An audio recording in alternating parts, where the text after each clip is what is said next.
And we are just hours away now from President Donald Trump's first big speech since Inauguration Day. He'll make it before a joint session of Congress. And the president says he will, quote, tell it like it is. Natalie Brand joining us live from Capitol Hill. And Natalie, the White House saying that the president expects to deliver several topics, including the economy, immigration, and also Ukraine. That's exactly right. Good morning, Audrina, Dana. This is expected to be a mix of domestic policy and foreign policy objectives. The White House also saying that the theme will be the renewal of the American dream. But this major address comes at a time of some deep divisions over the administration's major moves so far.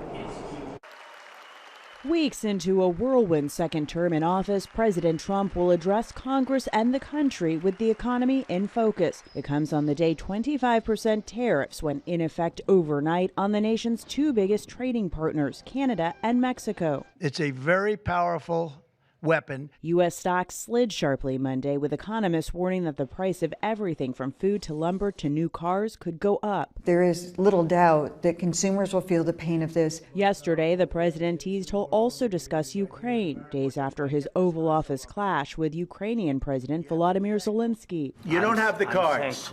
CBS News has confirmed the White House has paused military aid to Ukraine, even as President Trump pushes for a peace deal with Russia and an economic agreement to mine Ukraine's earth minerals. I think everybody has to get into a room, so to speak, and we have to make a deal. President Trump's domestic agenda is expected to be front and center tonight, including stepped-up immigration enforcement and sweeping efforts to shrink the size of the federal government. White House officials say billionaire Elon Musk will be among the guests in the room amid growing anger over mass federal worker firings and cuts advocated through the Department of Government Efficiency. When did Elon Musk get the power? Several congressional Democrats say they're split over whether or not to attend. Michigan Senator Alyssa Slotkin will deliver their party's formal response. And a number of Democratic lawmakers have invited recently fired federal workers to be their special guests here tonight to send a message that includes some House members on Illinois' congressional delegation. Meanwhile, Senator Durbin says he's invited a pediatric oncologist from Chicago to raise awareness about his concerns about proposed changes to NIH, or National Institutes of Health, funding for research. And Senator Duckworth says she has invited the executive director of the Head Start Association of Illinois to again raise awareness about her concerns about cuts to funding. Audrina, Dana? Natalie, what do we know about President Trump's invited guests?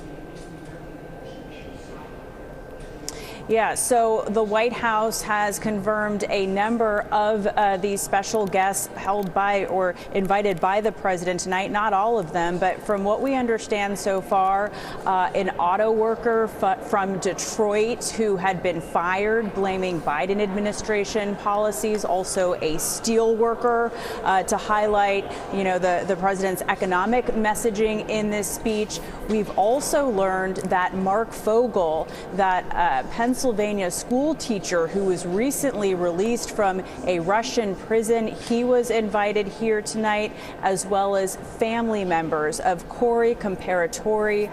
That is the father who was killed during the assassination attempt at one of President Trump's campaign rallies last summer in Butler, Pennsylvania. Audrina, Dana? Natalie Brand, thank you so much for that live report. We appreciate it.